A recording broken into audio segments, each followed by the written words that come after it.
about today are current events that are happening now. We're not talking about 5 years ago. These are events that occurred in the last 2 years.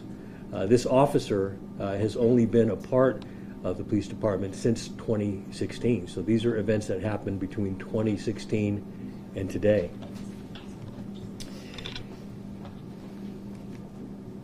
The officer will not be identified today, and we will ask you not to identify him by name or by face. And the reason why is because he's currently serving as a police officer, and he's terrified, and his family's terrified of what could happen to him. Why is he coming forward now? Because he wants to make sure that this stops and that this does not happen to any other police officers or any other individuals.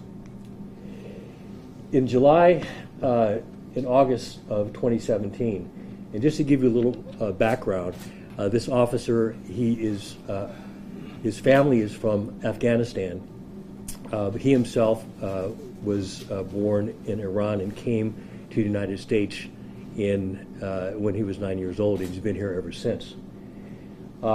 He went through the academy in 2016, graduated. He then went into the field training, which lasts 3 or 4 months. And then he started at Central Station, which is located in North Beach, in July of 2017. One of the first experiences that he had was his sergeant, which is his superior officer, asking him about his background and then saying, "Do you know any towel heads?" Later, another officer, senior to him, lift his duty bag. His duty bag is the bag that they carry and they put their equipment in, and asked him, "It's heavy. Can you leave your additional equipment, RPGs and grenades, at home?" Another officer comments on his bag, "Your bag, why is it so heavy? Why is there a wire sticking out? Tick, tick, that's what I hear."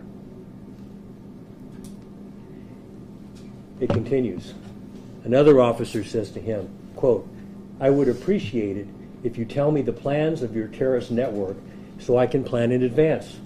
When your family members come out here as an active shooter or ram a car," and this was right after the incident where suspected terrorists had rammed a truck into a crowd of people. "I'd appreciate it if you give me a heads up so I can put them down gently. But you've got to let me know in advance." Another officer asked him to tell them ahead, meaning the police, if there was an attack planned.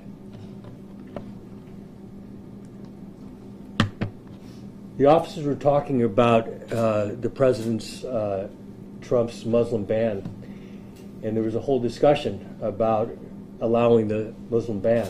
This occurred in one of the locker rooms and was said in the presence of this officer. And the officer said, "Why do we have to have them here? Get them all out." Another officer continued, "Us letting all of them Muslims in is a huge issue. We don't know if they're infiltrating law enforcement." And this is something that was repeated to him, that it was insinuated because he was Afghani, because he was a police officer, that he should be suspect, and that he was ISIS, or he was involved in infiltrating law enforcement for the purpose of terrorism. Another officer said, "So you guys, meaning Muslims, believe when you die you get 72 virgins," right? That's referring to the Quran mentioning the 72 virgins when you go to heaven. But you have to detonate yourself, but you can't do that and still be a cop. So this is what he was undergoing every day. These kinds of taunts, these kinds of statements. And this is a new officer.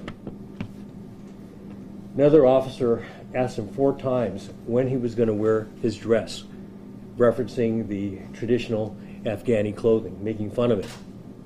On one of the occasions he said, "But this time, put the AR-15 around your neck." it'll look a lot better.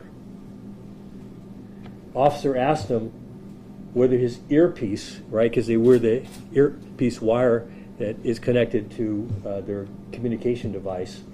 The officer asked him if his earpiece wire for his radio was connected to a bomb. This again occurred in the police station. These weren't conversations that occurred off campus. They occurred while he was on duty, while he was in uniform, and while he was conducting his duties. Then somebody wrote tick tick on his locker, and his locker is in a enclosed area which is only accessible by police officers. This continued October, November 2017.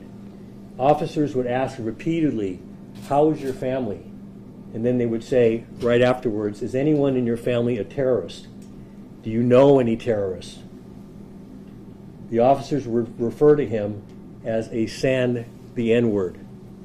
This happened, one officer called him this 4 times in front of other officers, and then other officers called him the same thing.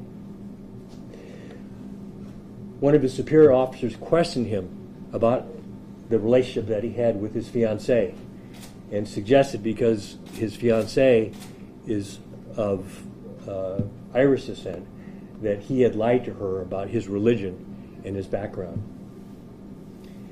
This same superior called him illiterate in front of other officers and would ask, in order to embarrass him, "What are they teaching you over there?"